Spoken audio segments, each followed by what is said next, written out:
ayer, perdón, sobre razonamiento científico. Estuve presente en gran parte de la clase, pude escuchar un poco al licenciado, bueno, al magistrado Ricardo, y pues hablaba cosas muy importantes, que era ese gran vacío que hay en la formación de profesionales de la salud y en la, diríamos, un poco falta de experiencia, de conocimiento para poder interpretar correctamente lo que dicta la evidencia. Sabemos nosotros los que, bueno, los que somos nutricionistas o estudiantes de nutrición o médicos o entrenadores también, porque también el entrenamiento es una ciencia de la salud, nos basamos en ciencia y como ciencia necesitamos conocer los principios básicos para poder interpretarla, ¿no? Y en ese camino, a lo largo de toda la ciencia de la nutrición, nos encontramos con este apartado que es de suplementación, tanto suplementación dietética en general como suplementación deportiva. Hoy día vamos a hablar específicamente de la deportiva y cómo podemos ver estos errores que se cometen usualmente por falta de interpretación.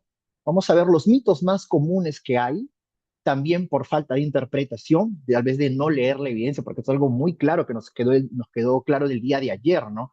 Este paso que hay entre la evidencia y la ciencia, ¿no? Que son datos, cómo se transforman a conocimiento, ¿no? Porque el conocimiento requiere de una interpretación de los datos por sí solos no sirven para nada, ¿no? Entonces requiere de la mano, bueno, de nuestra, en este caso de la intervención humana, nosotros, ¿no? Para poder interpretar estos datos y transformarlos en conocimiento para aplicarlo en nuestra consulta, en nuestras recomendaciones, con nuestros amigos, con nosotros mismos y poder hacer esto de una manera mucho más efectiva, óptima, eficaz. ¿Ok? Entonces, bueno, como les había comentado, la clase de hoy es de suplementación deportiva. Vamos a ver errores, mitos y qué dicta la evidencia acerca de la suplementación. Vamos a hacer un pequeño, bueno, este soy yo, por si alguno me desea conocer. En Instagram estoy como omar.sadin, perdón, omarsadin.inca. Siempre me olvido en Instagram. Ahí puedo, bueno, divulgo de vez en cuando acerca de información sobre obesidad, metabolismo, deporte y demás. ¿Ok?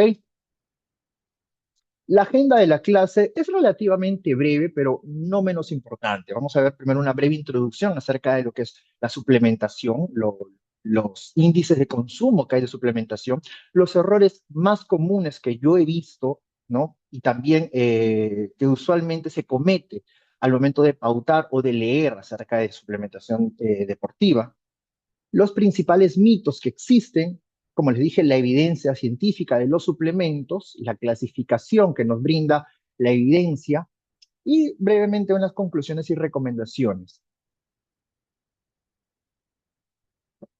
Al finalizar la clase, el alumno podrá identificar los errores y mitos más comunes de la suplementación, reconocer las recomendaciones basadas en evidencia, al menos lo último que dicta la evidencia, y recomendar dosis timing de los suplementos según contexto.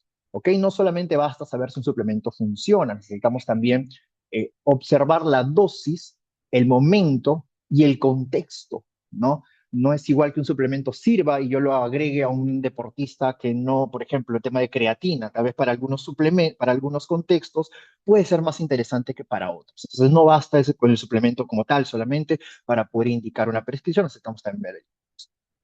¿Ok? Iniciamos. Primero que todo, vamos a iniciar con esta frase muy conocida. Muchos de ustedes ya la habrán escuchado por ahí. Y si no la han escuchado, la van a escuchar ayer. Él es Ronald Mogan, un investigador, PhD Ronald Mogan, un investigador científico, miembro del Comité Olímpico Internacional, miembro del Colegio Americano de Medicina del Deporte, etc., etc., etc. Gran reconocido en lo que es nutrición deportiva. Y nos dice lo siguiente, y es algo que, bueno, nos abre un poquito desde el principio ya la cabeza para poder saber si realmente estamos haciendo las cosas bien. Nos dice lo siguiente, si el suplemento, llámese en este caso suplemento deportivo, funciona, probablemente esté prohibido.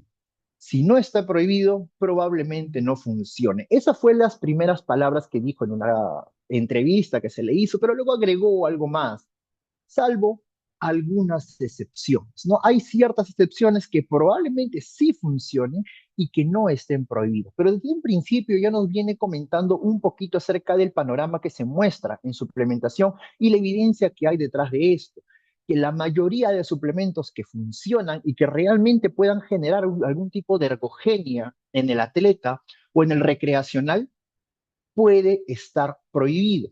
ya hay entidades, de hecho hay entidades que los prohíben, ponen el punto de corte, y ¿sabes qué? Aquí hay suplementos que sí, suplementos que no. Entonces, muchos de los que funcionan están prohibidos. Y los que no están prohibidos, o sea, los que están aceptados por la WADA, probablemente no funcionen. Y si funcionan, es algo ya que yo agrego a modo de parafraseo, y si funcionan, ayudan poco, muy poco. ¿Ok? Entonces, esto es como que un poco de pincha globos, water party, ¿no? Aguafiestas, decir, oye, pucha, pero yo creía que los suplementos eran la panacea. No, la verdad, vamos a ser honestos. La suplementación deportiva tiene un porcentaje de relevancia en el resultado del atleta o del recreativo, pero no es tan grande como se ha pensado. Entonces, dentro de lo que existe de suplementación deportiva, tenemos que indagar sobre lo más óptimo, lo más eficaz que podemos utilizar en el paciente para poder intentar mejorar tal vez un poquito más el rendimiento o un poquito más la estética o, ¿por qué no?, un poquito más la salud. ¿Listo? Lo dejo con esta frasecita. Consumidores de suplementos deportivos. ¿Quiénes son los que consumen principalmente los suplementos deportivos? Usualmente no son siempre los atletas. Muchos de ellos también son personas recreativas o recreacionales que van al gimnasio o hacen running o hacen natación de manera recreativa. Recreación no tienen un fin competitivo. Aproximadamente el 45% son atletas, el 35% son fisicoculturistas. De hecho, los fisicoculturistas son muy asiduos de la utilización de suplementos, pero no de los que funcionan, sino de los suplementos que muchos de ellos no funcionan.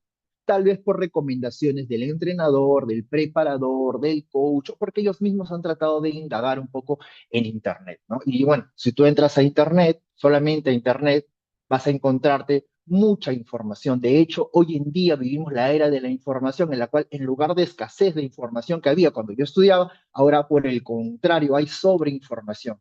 Y la clave va a ser el que tenga la información adecuada. ¿Y quién va a tener la información adecuada? Va a ser la persona que sepa interpretar mejor la evidencia. Así, ¿no? Yo tengo una frase, bueno, que usualmente repito, que yo no necesito que las personas interpreten las cosas por mí. Para eso yo me preparo, para poder ir directo a la fuente y saber si realmente es correcto lo que se recomiendan muchos expertos en nutrición.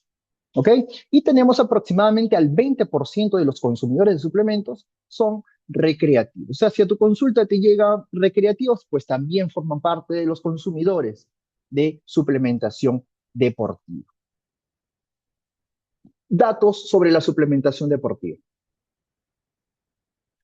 2/3 de los atletas ya consumieron uno o más suplementos, principalmente aminoácidos. Estos aminoácidos que tuvieron un boom hace más o menos 10 a 15 años, cuando empezó a salir toda la evidencia de la síntesis proteica y de la recuperación muscular. Los aminoácidos tuvieron su apogeo, ¿no? Los EAA, como se conocen, ¿no? Luego de estos vinieron los BCAAs y luego ya, pues, conforme iban saliendo la evidencia, iban, pues, discerniendo un poquito entre estos aminoácidos. Luego, la cafeína, y no solamente la cafeína anhidra, que es en forma de cápsula o en forma de pastilla, sino también mediante bebidas energizantes, ¿no? Muchas de ellas conocidas ya por todo el mundo, como el Red Bull, Monster, por ejemplo, y diferentes o demás suplementos. El 41.8% tenía expectativas sobre el rendimiento. O sea, las personas ya inician predispuestas y de cierto punto también sesgadas ante el consumo de estos suplementos. Sabemos que nosotros no podemos minimizar el efecto placebo que puedan ocasionar muchos suplementos, ¿no? Al consumirlo puede generar algún efecto psicológico en las personas que tal vez piensen o hagan que las personas crean de que esto funciona, cuando realmente solamente han sido víctimas del efecto placebo. Pero bueno, aproximadamente el 41.8% ya comienzan con expectativas interesantes acerca de los suplementos, sobre todo en el rendimiento, ¿no? Esperan, de hecho, que les ayude o mejore sus marcas. El 21.9% pensaban que no eran perjudiciales para la salud. Creo que esto es muy común. De hecho, yo también lo he pensado en algún momento en mi vida. Hace muchos años, cuando consumía suplementos o cuando consumía más suplementos que no tenían, bueno, no teníamos a la mano el Internet como lo tenemos ahora, y les hablo cuando tendría yo 19, 20 años, tuve un episodio en el cual consumí un suplemento que yo no sabía lo que era, ¿no? No sé si ustedes tal vez son igual de antiguos que yo tengo 34 años, pero en esa época, yo todavía tenía unos 20, 21 años, consumía el Jack 3D. No sé si alguno de ustedes lo habrá consumido, o sea, de mi promoción. El Jack 3D hace mucho tiempo tenía un principio activo que era un derivado de la anfetamina. Yo ni he enterado que era anfetamina. Lo consumí porque lo vendían, era un suplemento pre-entreno, ¿no? Es la primera y última vez que sentí algo tan poderoso correr por mi sangre, ¿no? La verdad. Entonces, este suplemento años después fue sacado, bueno, de hecho meses después fue sacado del mercado porque fue prohibido por la FDA, el DMAA, dimetilmetilamina, que es el nombre científico de eso, ¿no? Porque era una derivada de las anfetaminas. Tú lo consumías y ¡pum! Explotaba. O sea, tú ibas al gimnasio, hacías una rutina, estabas tranquilo. Entonces, estos suplementos afectaban a la salud definitivamente, ¿no? Pero muchos de ellos, así como yo en mi pasado, creía de que no eran perjudiciales. Los más consumidos son proteína, bebidas energéticas, la famosa proteína, proteína por todos lados. Ahora estamos proteinizando la nutrición, ahora todo es a base de proteínas, ¿no? Bueno, bebidas energizantes, creatina y nuevamente los aminoácidos. Principales errores. Antes de pasar, hay algunas preguntitas breves. Ok, preguntitas, listo. Perdón, no puedo escuchar bien el estudio del cual hablan. ¿Podrían pasármelo? Eh, sí, ¿cuál exactamente, Hannah? Efecto placebo. Correcto, Ron. Lo puedes comentar por interno, Hannah, y con gusto, o me puedes escribir al interno también en Instagram, ¿no? Para poder pasarte más datos sobre esto. No hay ningún problema, yo encantado. Continuamos. Principales errores que afectan una correcta prescripción. Esto yo le llamo el bosque o el árbol que no deja ver al bosque. ¿Qué quiere decir esto? Tenemos un poco invertida la, diríamos, relevancia que acarrean los suplementos en la nutrición. Muchos tenemos eso, bueno, tal vez ustedes y yo no tanto, porque ya tenemos un poco más de conocimiento, pero personas que recién inician en nutrición o no son nutricionistas o simplemente son aficionados a este tema y pues creen que los suplementos son la panacea, pues lo tienen o tienen el podio de esta manera, ¿no? A la nutrición casi ni le dan importancia, comen lo que encuentran, no hay una preparación, no hay una correcta prescripción de calorías, ni siquiera muchos ni siquiera llegan a sus calorías y ya están pensando en suplementarse, ¿no? La clásica, cuando llegan a tu consulta, esto es clásico. Comienza listo todo ya, ¿qué me suplemento? ¿Qué consumo? Dame, ¿qué me prescribes? ¿No? Es lo principal que a veces se suele encontrar en consulta. Luego de esto, ya el tema del entrenamiento, pues ya, pues van a entrenar porque, en fin, pero bueno, a ellos más aún o más importante que la prescripción del entrenamiento o la ejecución del mismo, es el suplemento. E invierten, y no invierten poco, ¿eh? Hay personas que pueden llegar a invertir entre 100, 200 o hasta $300 en suplementación mensualmente. Yo mismo he trabajado con unas personas que consumen un montón de suplementos, muchos de ellos innecesarios, ¿no? Entonces, cuando ya acuden conmigo, yo sí soy bien práctico. ¿Sabes qué? Esto sí, esto no, esto lo puedes pagar, te da efecto placebo, adelante lo podemos incorporar, porque bueno, ya les digo, no hay que minimizar el efecto placebo si es que la persona puede, diríamos, solventarlo, ¿no? Yo a veces lo utilizo. Entonces, ¿qué pasa con este grado de importancia? Este podio está alterado, le dan importancia a lo que no deberían darle, cuando en realidad el podio debería ser de esta manera. Primero es la prescripción del entrenamiento. Hay una frase muy conocida que es la siguiente: si tú entrenas, mejor dicho, si tú comes como Arnold Schwarzenegger, es más probable que te veas como Arnold si entrenas como Arnold a que comes como Arnold. O sea, básicamente lo que te dicen que si tú entrenas muy fuerte y comes mal, es probable que haya cambios en tu composición corporal, ¿ok? A diferencia que si tú comes muy bien, pero entrenas muy mal, probablemente no hayan cambios en tu composición corporal. A eso me refiero. Por eso es que Jack LaLanne, por ejemplo, nos decía, el entrenamiento es el rey, la nutrición es la reina, y si los juntamos tenemos el reino completo. Esa es una frase muy conocida de Jack LaLanne. Entonces, esto es el grado de importancia que nosotros tenemos que enfocarnos. Primero, la prescripción del entrenamiento que va a generar ese estímulo para que luego venga la nutrición y haga lo suyo. Y al final de todo, probablemente podamos darle un poco de importancia a los suplementos. De hecho, hace ya más de 10 años, Eric Helms, que es quien ustedes ven en pantalla, que es un investigador de nutrición deportiva, físico-culturista, aficionado al deporte en general, eh, nos propuso una pirámide, ¿no? La pirámide de la importancia en nutrición, ¿no? Y lo resumió de esta manera. La base de la pirámide, o sea, quien sostiene todo el resultado del atleta, Primero que todo es una correcta prescripción de calorías. Si no hay una correcta prescripción de calorías, lo demás probablemente no sirve. Entonces, él lo clasifica esto como la base de la pirámide. Luego de esto, habla del reparto de macronutrientes. Aquí es donde entra los gramos de carbohidratos, los gramos de proteína, los gramos de grasa. Este reparto pasa a un segundo plano cuando hablamos de calorías, viene después. Después de los macronutrientes, nos dice que los más importantes son los micronutrientes, cubrir con todos los micronutrientes esenciales.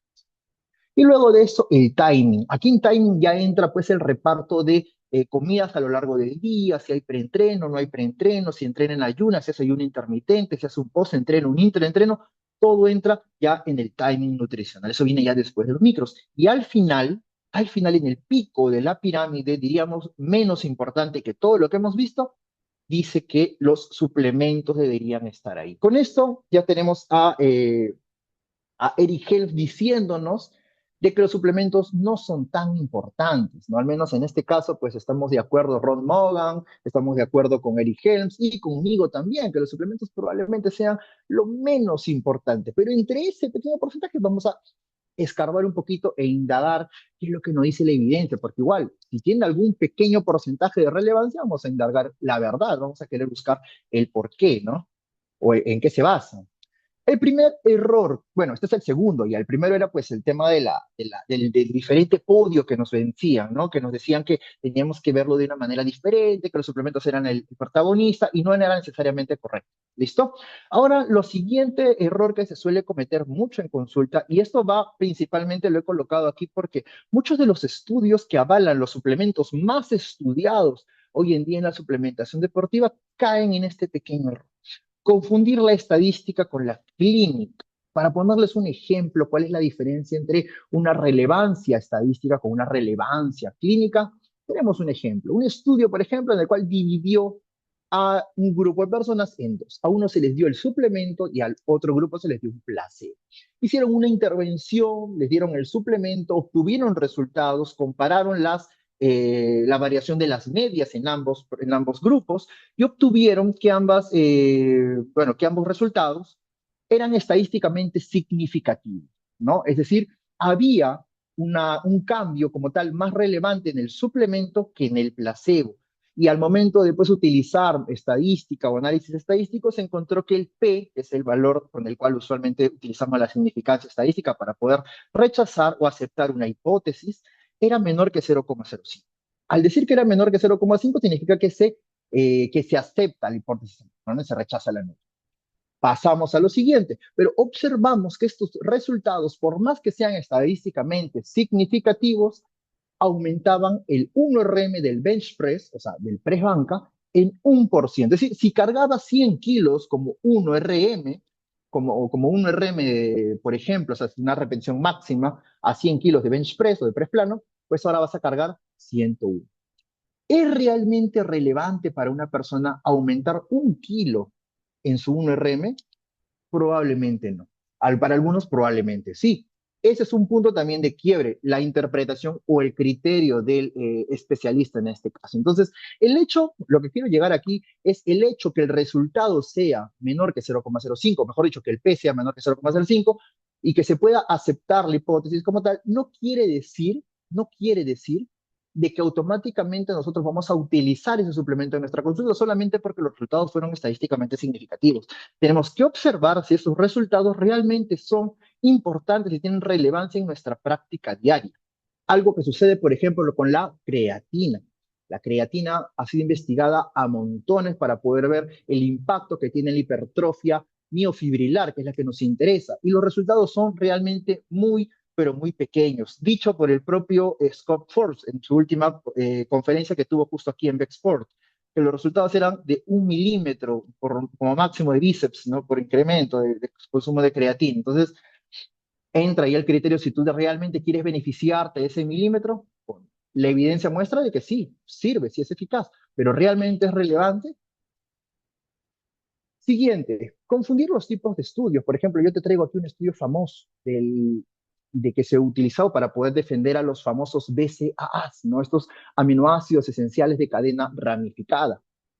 Se dice lo siguiente: el estudio muestra que el consumo de BCAAs aumenta la síntesis proteica muscular y también la hipertrofia. Y de hecho, lo observan en el área de la sección transversal, o sea, observan hipertrofia real, ¿no? Pero ¿qué pasó? Al momento de observar los resultados, encontraron de que sí, efectivamente, había un incremento de 0,44% de la masa muscular, un incremento de la síntesis proteica de 175%, un aumento del área de la sección transversal en 300 micrómetros al cuadrado, por ejemplo. O sea, sí había incremento. Inclusive el cambio era significativo, entonces podríamos aceptarla como tal que el PSA podría funcionar. Pero si nosotros observábamos la muestra, ¿qué pasaba? La muestra era en cerdos, lechones, muchas veces también en ratones, ¿no? Estos BCAs también han sido probados bastantes en ratones murinos. ¿Y qué pasaba? Cuando pasaban del consumo de BCAAs en ratones o en lechones a consumo humano, estos efectos no se observaban, no se veían. Este mantenimiento de la masa muscular, esta hipertrofia como tal, se veían discernidos como tal. Entonces, este es un error que se suele cometer, confundir los estudios solamente porque te muestran resultados sin importar a veces el grado de evidencia. En este caso estamos hablando de estudios in vivo, ¿no? Estudios en animales. Tenemos que luego de esto pasar a los ensayos clínicos en humanos y observar si realmente todo lo que estamos viendo, que se ve muy bonito en vivo, o sea, en animales, se puede proyectar o trasladar a humanos, ¿no? Y ahí es muchas veces donde tantos suplementos se suelen caer. El hecho de que dos organismos se comporten muy similares no significa que sean iguales. Ok, mitos más comunes. Mitos más comunes de la suplementación que usualmente encontramos en consulta. Hay tres preguntitas. El dormir y descanso capaz igual está arriba, ahí en la importancia. Sí, buena acotación, Ron. Efectivamente, el dormir y el descanso forman parte, pero en este caso no tendrían mucho que ver con la nutrición específicamente, ¿no? Esos son unos factores externos, factores más que todo, pues, eh, ajenos a la nutrición, ¿no? Pero sí, tienes toda la razón, tienes toda la razón. El ejercicio es el rey, la nutrición es la reina y ambos forman un reino. Correcto, Pilar, correcto. Jack LaLanne, padre del fitness, efectivamente. Listo, ¿cuáles son los mitos más comunes? Vamos a verlo uno por uno. Primero que todo, y aquí sí quiero que ustedes me ayuden en el chat, brevemente nada más. ¿Es necesaria la suplementación para mejorar el rendimiento o estética? ¿Mito o verdad? Los leo. No, mito, mito, mito, dice Stefan, mito Francisco, y todos mito. Perfecto. Efectivamente, efectivamente, esto es un mito, ¿ok? No es necesario como tal una suplementación deportiva para poder mejorar el rendimiento o la estética. Primero que todo, no es necesario. Segundo que todo, tenemos que también observar el contexto, ¿no? Como les dije en un principio, cada suplemento, por más, bueno, que pueda servir, por más eficaz que sea, tenemos que observarlo en diferentes contextos y cómo se comporta. Adicionalmente, eso también tenemos que observar la dosis. ¿Ok?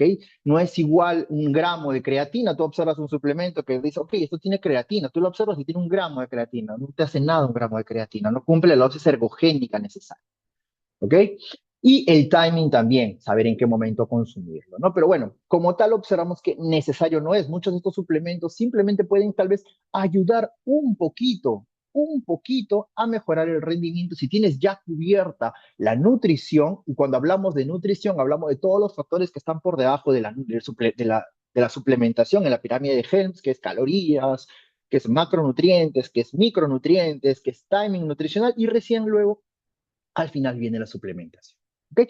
Necesaria como tal no es, la puedes prescindir. Ahora, si en estos contextos, como les había comentado, puede ser un pequeño agregado, una pequeña cereza, como le podríamos decir, sí, puedes. Pero también hay que ser consecuentes y conscientes de los resultados que te puedan brindar. Tampoco son la panacea que te vayan a poder incrementar el 1RM en 10%. No hay forma. Segundo, ¿toda la suplementación es legal y no hay riesgo de doping? ¿Qué me dicen? ¿Esto es mito o es verdad?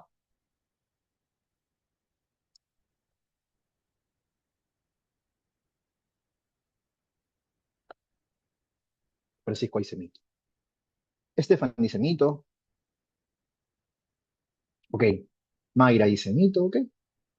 Suena mito. Sí, efectivamente. Parece falso, Rick, ¿no? Efectivamente, esto es un mito, ya se los ha comentado en la experiencia que yo tuve, esa experiencia en la cual me estaba metiendo al cuerpo anfetamina y yo ni enterado, ¿no? Fue la única vez que yo sentí algo tan poderoso. Imagínense que yo hubiera sido atleta, ¿no? Atleta como tal, y me hacen consumir este tipo de suplementación. ¿Qué puede pasar? Uf, me descalifica, se me va al tacho la carrera. Por eso que es muy importante también entender que no toda la suplementación es legal, muchas de ellas está prohibida. Para eso existen entidades que nos indican listas que podemos adoptar para poder prescribir o no el suplemento, ¿no? De hecho, se hizo un estudio, un metaanálisis donde abarcaron más de 3.000 suplementos en general, ¿no? De diferentes índoles, todo lo que es la suplementación deportiva, precursores de la testosterona, preentrenos, lipolíticos, quemagrasas, todos estos suplementos se estudiaron, ¿ok? Ahí tienen abajo el PMID por si quieren ir a la fuente original. Observaron que 28%, o sea, 875 suplementos, estaban con sustancias prohibidas. Prohibidas según la lista de la WADA, World Anti-Doping Agency, ¿no? Que es la que se encarga de decir qué suplemento puede ir o qué suplemento es legal, qué suplemento no es legal y te consideran top, ¿no? Y pueden simplemente pues, sacarte de la profesión, arruinarte la carrera o simplemente penalizar, ¿no? 28% estaban o no eran legales. De esos 28%, estos 875 que estaban contaminados, entre comillas, de manera inintencional, supuestamente, el 28,3%, o sea, 248, tenían sibutramina. No sé si alguno de ustedes sabrá, acordará de este fármaco de sibutramina, que es un anorexígeno, que se utilizaba en los años 2000, más o menos, para poder ayudar a las personas a perder peso. De hecho, muchos endocrinólogos lo utilizaron, aquí en mi país lo hicieron. Años después salió la FDA a decir que no lo consumieran, de hecho lo sacó del mercado como tal, lo prohibió. ¿Por qué? Porque se vio que aumentaba el riesgo de enfermedad cardiovascular de manera muy fuerte, Ultramina, ¿no? Bueno, eso pasó hace muchos años. Sin embargo, muchos de estos quemagrasas, lipolíticos y todos estos productos que se vendían como oxidadores de grasa y todo ese tema, tenían sibutramina, anorexígeno. Entonces tú consumías tu suplemento natural que era quemador de grasa y dices, oye, estoy sintiendo menos apetito. Este suplemento realmente es muy bueno, tiene sustancias pues interesantes, tiene plantas que me ayudan a poder acelerar mi metabolismo y al mismo tiempo me quitan el apetito y bajo de peso. No, lo que tú estabas consumiendo era sibutramina, un fármaco que te aumentaba el riesgo cardiovascular, ¿no? ¿Quién es el responsable de eso? Ajá. ¿Qué más? 26% de esa cantidad de suplementos que estaban contaminados, o sea, aproximadamente 228, tenían esteroides anabólicos androgénicos, entre ellos el decadurabolin, el estanosolol, que se cuenta es el winstrol, la testosterona también como tal, tenían en su composición, muchos de ellos eran preentreno incluso, ¿no? Entonces tú estabas consumiendo tu famoso preentreno, que no, a veces no sabes ni qué marcas son las que tú estás consumiendo, porque sale un payaso ahí medio raro, y dicen, ok, voy a darle porque se ve esto bien potente, y lo consumes y te lleva para hasta arriba, y dices, oye, bacán, esto funciona, se lo voy a recomendar a mi atleta, puedes perder ahí. Tengan mucho cuidado cuando vayan a consumir suplementos, preferible optar por laboratorios reconocidos. Bueno, si ustedes no son atletas, pueden probar, queda bajo obviamente su criterio, ¿no? Definitivamente hay que tener mucho cuidado con ello, pero si ustedes están trabajando con atletas, están poniendo en riesgo también la profesión del atleta, o sea, toda la carrera. Si le encuentran un doping positivo, simplemente fue, ¿no? Como el caso de Pablo Guerrero, que le encontraron un metabolito de la cocaína en su bebida. Casos así suceden. Entonces hay que tener también mucho cuidado con esto. Si van a consumir suplementos, van a laboratorios confiables y principios activos aislados, uno por uno, y ustedes pueden inclusive armarlos, ¿no? Porque hay suplementos que te ponen en la parte posterior mezcla patentada, te dicen, ¿no? Esta mezcla patentada que es propia de la fábrica y de la marca, y no te la voy a decir porque dime la robas, te dicen, ¿no? Y en realidad lo que están escondiendo detrás de esa marca patentada, muchos de ellos son productos contaminados, ¿no? Que te pueden ayudar, si bien es cierto, de forma ergogénica, pero también te pueden dar doping positivo. Lo mejor en suplementación puede corregir una mala alimentación y un mal entrenamiento. O sea, es decir, la suplementación bien hecha con los mejores suplementos, con las mejores marcas, las mejores, pueden corregir una mala alimentación y un mal entrenamiento. Creo que esto, uy, perdón. Ya, creo que esto es evidentemente, sí, efectivamente, un mito. No hay suplementación que pueda corregir una mala alimentación. Entendamos que los suplementos se dividen en dos.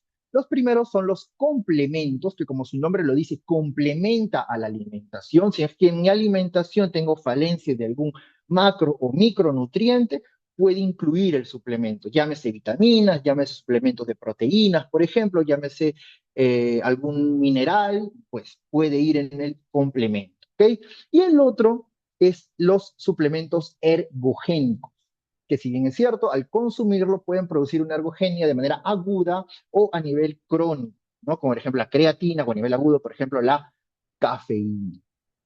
¿Ok? Pero estos no corrigen una mala alimentación y un mal entrenamiento. Si tú simplemente te alimentas mal, comes mal, entrenas mal, por más cafeína que tú te vayas hasta arriba, es probable que no vayas a rendir en tu entrenamiento. Evidencia científica que respalda la suplementación deportiva. Para esto tenemos que apoyarnos en el Instituto Australiano del Deporte, el ICE, ¿ok? Pero primero que todo nos vamos a dar un pasito para atrás y vamos a ver qué es que nosotros debemos buscar, qué es lo que nosotros vamos a buscar cuando leemos evidencia científica sobre un suplemento, ¿no? Cuando empezamos a investigar sobre un suplemento, si es que lo puedo incluir o no en mi programación o mi planificación dietética. Primero que todo, que sea eficaz, ¿no? Eso es básicamente es lo más importante, por así decirlo. Tenemos que ver que el suplemento realmente haya sido probado en humanos y haya sido probado de manera consistente de que en ensayos clínicos realmente sirva si lo comparamos con placebo, ¿ok? Cuando ya vemos que la línea de evidencia apunta para ese caso, decimos, ok, este suplemento probablemente funciona. ¿Cuánto? Pues ya lo voy a ver en los resultados para no cometer el error del primer caso, ¿no? Pero primero que todo tiene que ser eficaz, tiene que cumplir su objetivo, tiene que generar un resultado. Lo segundo es que tiene que ser seguro. De nada me sirve que el suplemento sea eficaz, que cumple el objetivo, pero que pone en riesgo la salud de mi atleta. Puede ser que el suplemento sea excelente, pero si le aumenta el riesgo cardiovascular, a mí no me sirve. Evidentemente le voy a cortar la vida por un poco de ergogenia, no hay sentido. ¿Ok? Tiene que ser seguro. Y el tercero es que sea legal. Tenemos formas de poder observar si es que es legal o no. Una de ellas será la WADA, por ejemplo, que tiene una lista de sustancias prohibidas. Normalmente agrega, quita sustancias conforme pasan los años. Eficacia la podemos observar, por ejemplo, en PubMed, ¿no? Que es un buscador, por así decirlo, de estudios científicos. Podemos indagar acerca de ensayos clínicos y ver si realmente es consistente. Otra opción también que podemos utilizar es Examine, la página Examine o examine.com, que es un, diríamos, resumidor un poco de la evidencia que te muestra de manera muy bonita cada suplemento con sus outcomes y qué tanta evidencia hay al respecto de esos outcomes, ¿no? Si ustedes también pueden buscar por ahí y te dan la referencia como tal de cada estudio con los cuales ellos se basan. Va bien.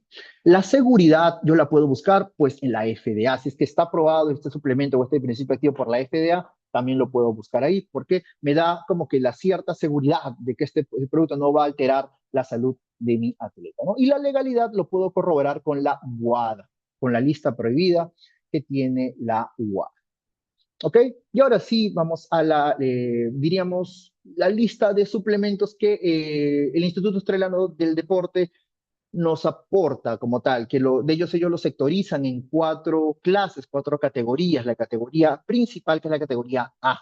¿Ok? En los suplementos de clase de categoría A, nos dicen lo siguiente. Según la evidencia científica y práctica, funcionan. O sea, hay mucha evidencia, tanto clínica como mecanicista, que nos dicen que este suplemento sí funciona y es legal, y lo pueden utilizar.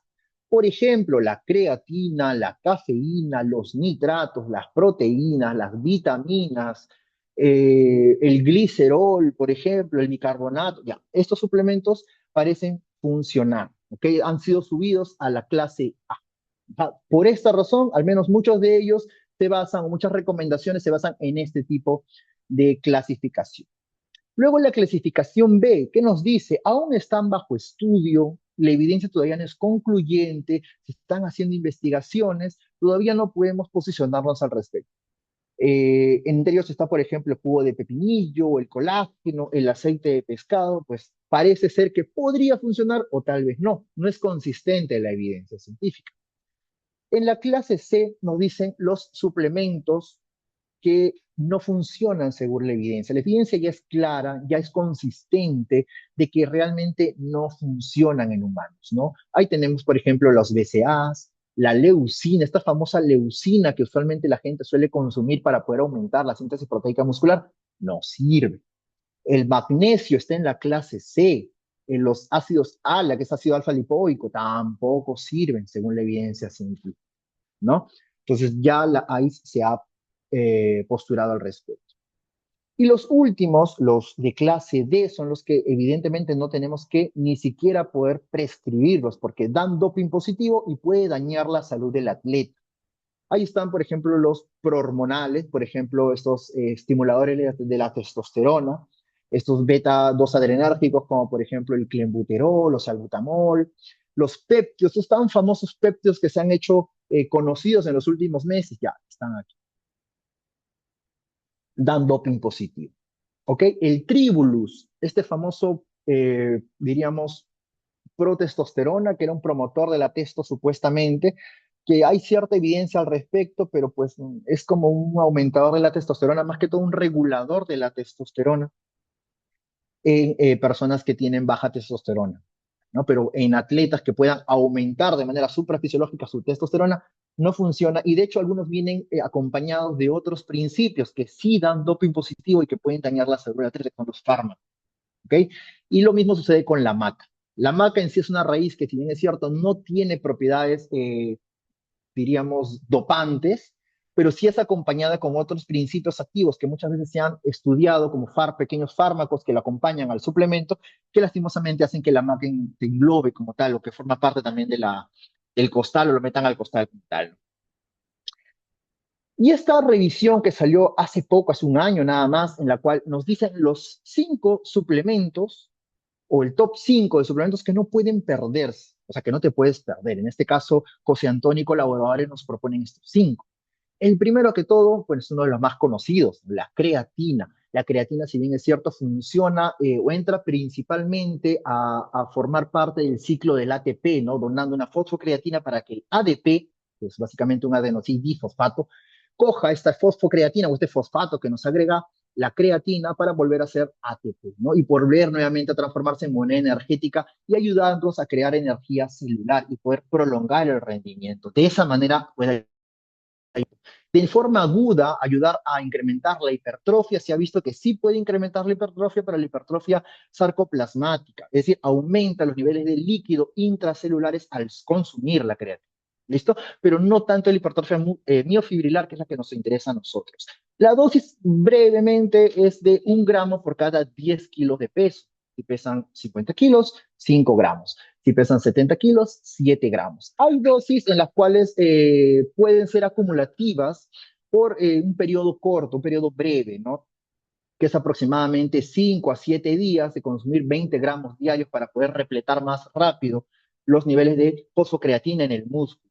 Esto no tiene ningún efecto, diríamos, mayor o mejor que consumir la creatina como tal, una ingesta diaria de 5 gramos o de 7 gramos al día, ¿no? Lo único que hace es acortar el periodo de represión o del aumento de la fosfocreatina. Nada más. Lo que sí, si quieren optar por esta suplementación, ¿no? De manera más rápida, más corta, de 20 gramos diarios, dividirlo en 3 porciones al día, porque si no pueden, diríamos, complicar un poco la salud digestiva del atleta, puede tener diarrea, ¿no? Entonces, poder tal vez dividir esos gramos o 20 gramos en 3 dosis de 7 gramos a lo largo del día, los primeros 5 días, ¿no? Y luego ya optar por dosis de mantenimiento, que es de 3 a 5 gramos, o 1 gramo por cada 10 kilogramos de peso del atleta. ¿Ok? Lo segundo, la betalanina, que es, pues, junto a la histidina, forman la carnosina en el músculo, que sirve como un buffer, un tampón para poder regular la acidosis que nos genera la glucólisis en el músculo. ¿Ok? Esta betalanina puede funcionar en ciertos deportes, que es principalmente los que son por encima de 1 minuto, hasta más o menos 10 minutos, ¿no?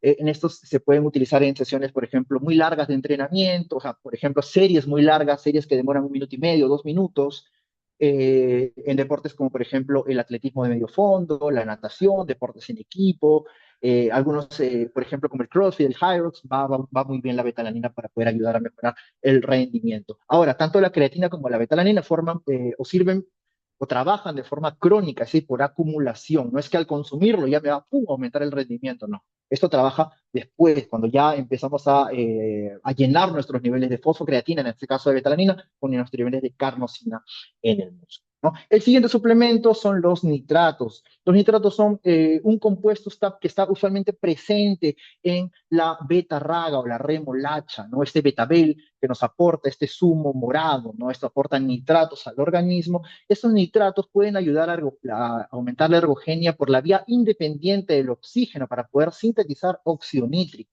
Tenemos dos vías, la vía dependiente del oxígeno y la vía independiente del oxígeno. La vía dependiente funciona mediante la citrulina y la arginina. Esos no van por aquí, estos van por acá. Mediante los nitratos forman óxido nítrico a través de los nitritos y de ahí pasan a ser óxido. ¿Ok? Este aumento del óxido nítrico aumenta la hiperemia, aumenta el cell swelling, aumenta la oxigenación celular y puede ayudar a mejorar el rendimiento y así como también aumentar un poco esa pump o ese congestión muscular durante cada entrenamiento, ¿no? A algunos les gusta, tal vez para poder verse mejor en el espejo, pues puede funcionar también bastante bien los nitratos, adicionalmente que te toman o que te ayudan a mejorar el rendimiento. La cantidad sugerida es de 300 a 500 miligramos, que usualmente se puede encontrar en 500 a 800 mililitros de jugo o de zumo de beta-raga, ¿no? También en suplemento comprimido. Luego sigue la cafeína. La cafeína funciona básicamente situándose en su receptor o en el receptor que nosotros tenemos de adenosina. La cafeína y la adenosina tienen moléculas muy similares, de estructuras muy parecidas, ¿no? Tanto así que la adenosina, cuando cumple su rol de generarse o de adaptarse a su receptor, nos genera letargo, nos genera cansancio, nos genera un poco de sueño, por así decirlo, ¿no? Ya, la viene la cafeína y interrumpe el receptor, no permite que la adenosina se sitúe en su receptor, porque son muy parecidos. Al interrumpir la señalización de la que nos genera la adenosina, hace que ese letargo, ese cansancio no exista. Entonces, podemos rendir más durante el entrenamiento. La dosis ergogénica es de 200 a 400 miligramos pre-entrenamiento, una hora antes del entrenamiento. ¿Ok? Hay personas que son mucho más sensibles a la cafeína que pueden tal vez mejorar con solamente 100 miligramos de cafeína, que es como tomarte una taza de café. ¿No? Pero también hay cafeína anhidra. La dosis pues, que suele recomendar es no exceder por encima de 400 a 600 miligramos por día. Y el último, con el cual estoy parcialmente de acuerdo, porque hay contextos en los cuales sí podría ser interesante, pero en la mayoría de contextos de los suplementos de los deportistas no es tan necesario, que es la proteína. ¿Okay? La proteína básicamente lo que nos ayuda es para poder cubrir nuestros requerimientos de proteína. Si tienes tu requerimiento de 100 y solamente tienes 80, agregas 20 gramos de proteína en polvo y te puede ayudar. ¿Ok? Pero bueno, desde ya les digo que los atletas no tienen tanto requerimiento de proteína como tal. ¿Sí? Así que ese suplemento es como que casos puntuales de déficit calórico, de restricciones calóricas, podría ser interesante, pero en la mayoría que no están en restricción calórica, no es tan necesario. Y bueno, ya para concluir con la clase demostrativa del día de hoy, les tengo este pequeño obsequio que es la Database Plus de Examine. Ustedes pueden escanearla, de hecho tienen 5 segundos a partir de ahorita, sacan su celular, escaneen, lo tomen screenshot, en la cual les estoy obsequiando esta guía, que es una guía de examen donde están, diríamos, el 80-90% de suplementos con su respectiva grado de evidencia, magnitud de efecto y te dicen para qué funciona, ¿no? Y la cantidad y la dosis de cada suplemento, de muchos suplementos. Que escaneenlo, descárguenlo y si les gusta, pues me pueden etiquetar en Instagram dándome un reposteo. ¿Listo? Entonces, eso sería todo. Nos entendemos ya para concluir con las palabras finales que pues los suplementos, si bien es cierto, tienen una cabida dentro de la nutrición deportiva, pero no es protagonista. No es protagonista, es solamente la cereza del pastel que podría ayudarnos ya siempre y cuando esté cubierto el tema nutricional, o sea, el tema de dieta como tal, y el tema deportivo. Y también, como nos comentó su compañero, el tema de descanso. Si no tengo esos pilares ya formados o ya diseñados, agregar suplementación es irrelevante. Primero enfocarme en esto y cuando ya esto esté bien formado, probablemente indagar en la suplementación, cuál podría ser más beneficioso a mi atleta de acuerdo a cada. ¿Ok? Sin más que decirles, muchas gracias por su atención. Quedo atento a sus preguntas. Muy bien, chicos. Como dijo el ponente Omar, es tiempo de sus preguntas. Hay una en el chat. pero tenemos dos por internas que te voy a hacer y después pasamos con las del chat, ¿te parece? Claro que sí. Sería, sabemos que en deportistas de alto rendimiento un segundo de diferencia puede determinar primero o segundo lugar. En ese contexto, si tuviera que elegir tres mejores suplementos ergogénicos, ¿cuáles serían? A mi criterio, depende del deporte, evidentemente, pero bueno, por cafeína, creatina y nitratos, a mi percepción. Ok, perfecto. ¿Qué evidencia o ensayos clínicos existen sobre la glutamina? Muy pocos, la verdad. ¿Quién hizo la pregunta? ¿Se puede saber? Ah, la dejaron por interno. Ah, ok, dale. Muy pocos, la verdad. En deportiva, es muy precario la evidencia acerca de la glutamina. Puede tener mejor evidencia en casos clínicos, ¿no? En el ámbito clínico para poder mejorar el sistema gastrointestinal. Pero más allá que la glutamina se haya vendido como un anticatabolizante, ¿no? No es del todo cierto, no es cierto, al menos la evidencia no respalda eso. Excelente. Y hay dos preguntas en el chat. No, me parece que tres. ¿Gustas leerlas? A ver, Y a la par están, contestarlas. a ver, están por ahí, están ahí por los peligrosos que son o porque no ayudan al rendimiento, dice Luis. Eh, si te refieres al C es porque no ayudan, si te refieres al D es por los peligros que generan, ¿no? Pedro, no, Perú Castillo, Jefferson Castillo, hola Jefferson. Sobre la cafeína, tienes la dosis ergogénica efectiva, pero en cucharadas de café filtrado, al menos ¿qué dice? Al menos una media, se menciona mucho tazas, pero estas pueden tener cualquier número de cucharadas. Te debo la información, Jefferson. No tengo la dosis correcta en cuanto a cucharadas de café, te soy honesto. Usualmente, una taza, se miden por tazas de café, ¿no? Al menos lo que yo he leído, que es por tazas de café, te aporta entre 70 a 100 miligramos de cafeína.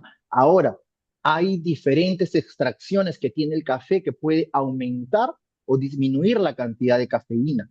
Por ejemplo, tenemos a la bebida de café que presenta mayor cantidad de cafeína y es el cold brew.